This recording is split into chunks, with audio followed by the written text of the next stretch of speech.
Soms komen mensen aan, een beetje gespannen. En aan het einde van de les zie ik gewoon dat ze heel relaxed zijn. En het gezicht is open gegaan en de ogen stralen. En dat vind ik fijn dat ik daar een hele kleine bijdrage aan mag leveren. Het zon tussen de tjen, de zoute windrocht hier en het ritme van de golven. Op het strand van Schiermonnikoog liet Marianne die met haar yoga de rest in die cels ontdekken. Het strand geeft heel veel mensen plezier en rust. Het strand geeft een weids uitzicht. En de frisse lucht van de zee geeft een extra dimensie aan yoga.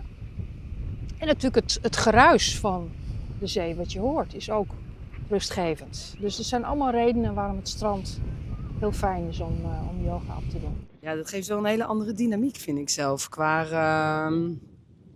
de geluiden van de zee, de wind. Gewoon een bepaalde andere energie wel.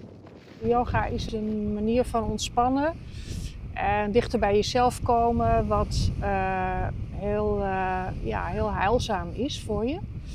En mensen hebben daar behoefte aan om te ontspannen. Het begint altijd wel met een ontspanningsoefening en daarna ga je een beetje rekken, strekken, dat soort dingen. En dan pas ga je echt in die verschillende poses. Ik vind het altijd wel leuk, die warrior poses.